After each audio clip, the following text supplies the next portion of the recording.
ಕನ್ನಡದ ನಂಬರ್ 1 ದಿನಪತ್ರಿಕೆ ವಿಜಯವಾಣಿಯಲ್ಲಿ ಪ್ರಕಟವಾಗಿರುವ ಈ ದಿನದ ಮಹತ್ವದ ಸುದ್ದಿಗಳನ್ನೊಮ್ಮೆ ನೋಡಿ ಬರೋಣ. ಇಂದು ವರ್ಷದ ಕೊನೆಯ ಖಗ್ರಾಸ ಚಂದ್ರಗ್ರಹಣಕ್ಕೆ ಭಾರತ ಸೇರಿ ವಿವಿಧ ದೇಶಗಳು ಸಾಕ್ಷಿಯಾಗಲಿವೆ. ರಾತ್ರಿ 8:58ಕ್ಕೆ ಆರಂಭವಾಗುವ ಗ್ರಹಣ ಬೆಳಗಿನ ಜಾವ 2:25ಕ್ಕೆ ಮೋಕ್ಷ ಕಾಣಲಿದೆ. ಈ ವಿದ್ಯಮಾನದಲ್ಲಿ ಚಂದ್ರ ಕೆಂಪು ಬಣ್ಣದಲ್ಲಿ ಗೋಚರಿಸಲಿದ್ದಾನೆ. ಸುಮಾರು 5 ಗಂಟೆ 27 ನಿಮಿಷ ಇರಲಿರುವ ಈ ಗ್ರಹಣವನ್ನು ಬರಿಗಣ್ಣಿನಿಂದ ನೋಡಬಹುದು. ಈ ಸುದ್ದಿಗೆ ಮುಖಪುಟ ನೋಡಿ. ಭಾರತದ ವಿರುದ್ಧ ಸುಂಕಾಸ್ತ್ರ ಪ್ರಯೋಗಿಸಿ ಭಾರತ, ಚೀನಾ, ಜಪಾನ್, ರಷ್ಯಾ ಸಂಬಂಧ ಇನ್ನಷ್ಟು ಗಟ್ಟಿಗೊಳ್ಳಲು ಕಾರಣವಾಗಿರುವ ಅಮೆರಿಕ ಅಧ್ಯಕ್ಷ ಡೊನಾಲ್ಡ್ ಟ್ರಂಪ್ ಮತ್ತೊಂದು ದಾಳ ಉರುಳಿಸಲು ಮುಂದಾಗಿದ್ದಾರೆ. ತನ್ನ ಯಾವುದೇ ಬೆದರಿಕೆಗೂ ಭಾರತ ಬಗ್ಗದಿರುವುದರಿಂದ ಭಾರತದ ಜತೆಗಿನ ಹೊರಗುತ್ತಿಗೆ ಬ್ರೇಕ್ ಹಾಕುವ ತಂತ್ರ ರೂಪಿಸಿದ್ದಾರೆ. ಈ ಸುದ್ದಿಗೆ ಮುಖಪುಟ ನೋಡಿ. ಪರಿಶಿಷ್ಟರ 101 ಜಾತಿಗಳ ಮೀಸಲು ಉಪವರ್ಗೀಕರಣದ ಅನ್ವಯ ಸರ್ಕಾರದ ವಿವಿಧ ಹುದ್ದೆಗಳ ನೇರ ನೇಮಕಾತಿಗೆ ಪರಿಷ್ಕೃತ ರೋಸ್ಟರ್ ನಿಗದಿಯಾದ ಬೆನ್ನಲ್ಲೇ ಇದೀಗ ಮುಂಬಡ್ತಿ ಆದೇಶದತ್ತ ಹಾಲಿ ಅಧಿಕಾರಿಗಳು ಹಾಗೂ ಸಿಬ್ಬಂದಿ ಚಿತ್ತ ನೆಟ್ಟಿದೆ. ಈ ಸುದ್ದಿಗೆ ಇಂದಿನ ಸಂಚಿಕೆ ಓದಿ.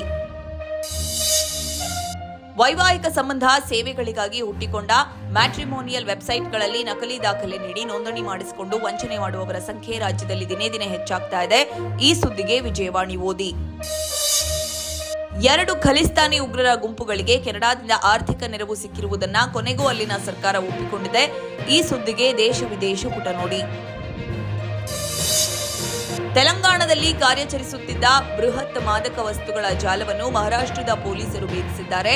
ಪ್ರಕರಣ ಸಂಬಂಧ ಐಟಿ ಪರಿಣಿತ ಸೇರಿದಂತೆ 12 ಮಂದಿಯನ್ನ ಶನಿವಾರ ಬಂಧಿಸಲಾಗಿದೆ. ಈ ಸುದ್ದಿಗೆ ಇಂದಿನ ಸಂಚಿಕೆ ಓದಿ. ಹೈಕೋರ್ಟ್ ನ್ಯಾಯಮೂರ್ತಿ ಯಶವಂತ ವರ್ಮಾ ವಿರುದ್ಧದ ಆರೋಪಗಳ ತನಿಖೆಗೆ ಸಂಬಂಧಿಸಿದಂತೆ ಲೋಕಸಭಾ ಸಮಿತಿಗೆ ಸದಸ್ಯ ಕಾರ್ಯದರ್ಶಿಯಾಗಿ ನಿವೃತ್ತ ಐಆರ್ಎಸ್ ಅಧಿಕಾರಿ ಕರ್ನಾಟಕದ ಗಣಪತಿ ಭಟ್ ನೇಮಕಗೊಂಡಿದ್ದಾರೆ. ಈ ಸುದ್ದಿಗೆ ವಿಜಯವಾಣಿ ಓದಿ. ಸರಕು ಸಾಗಣೆ ರೋಪ್ವೇಯ ಕೇಬಲ್ ವೈರ್ ತುಂಡಾಗಿ ಕೇಬಲ್ ಕಾರ್ನಲ್ಲಿ ಪ್ರಯಾಣಿಸುತ್ತಿದ್ದ 6 ಜನರು ಮೃತಪಟ್ಟಿರುವ ಘಟನೆ ಗುಜರಾತ್ನ ಪಂಚಮಹಲ್ ಜಿಲ್ಲೆಯ ಪಾವಗಡ ಬೆಟ್ಟದಲ್ಲಿ ಸಂಭವಿಸಿದೆ. ಈ ಸುದ್ದಿಗೆ ದೇಶ ವಿದೇಶ ಪುಟ ನೋಡಿ.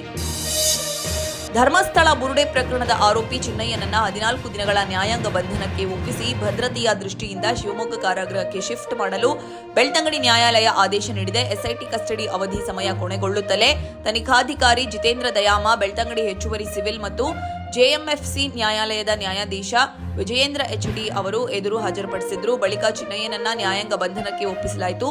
ಈ ಸುದ್ದಿಗೆ ಇಂದಿನ ಸಂಚಿಕೆ ಓದಿ.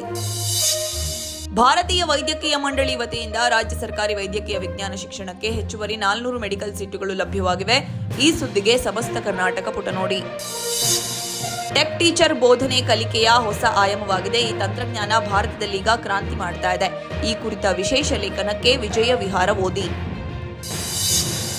ಅಜೇಯ ಓಟ ಮುಂದುವರೆಸಿರುವ ಆತಿಥೇಯ ಭಾರತ ತಂಡ ಪುರುಷರ ಏಷ್ಯಾ ಕಪ್ ಹಾಕಿ ಟೂರ್ನಿಯಲ್ಲಿ ಫೈನಲ್ಗೇರುವ ಮೂಲಕ ಮುಂದಿನ ವರ್ಷದ ವಿಶ್ವಕಪ್ ಅರ್ಹತೆಯ ಸನಿಹ ತಲುಪಿದೆ.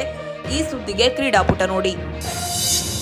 ಕನ್ನಡ ನಟಿ ಭಾವನಾ ರಾಮಣ್ಣ ಹೆಣ್ಣು ಮಗುವಿಗೆ ಜನ್ಮ ನೀಡಿದ್ದಾರೆ. ಹೊಟ್ಟೆಯಲ್ಲಿ ಅವಳಿ ಮಕ್ಕಳಿದ್ದ ಕಾರಣ ಭಾವನಾ ವೈದ್ಯರ ಸಲಹೆ ಮೇರೆಗೆ ಅವಧಿ ಪೂರ್ಣವಾಗಿ ಆಗಸ್ಟ್ 20ರಂದು ಹೆರಿಗೆ ಮಾಡಿಸಿಕೊಂಡಿದ್ದಾರೆ. ಹೆರಿಗೆ ಸಮಯದಲ್ಲಿ ಮತ್ತೊಂದು ಮಗು ನಿಧನವಾಗಿದ್ದು ಇನ್ನೊಂದು ಹೆಣ್ಣು ಮಗು ಬದುಕುಳಿದಿದೆ. ಈ ಸುದ್ದಿಗೆ ಉಲ್ಲಾಸ. ನಮಸ್ತೆ ಬೆಂಗಳೂರು ನೋಡಿ.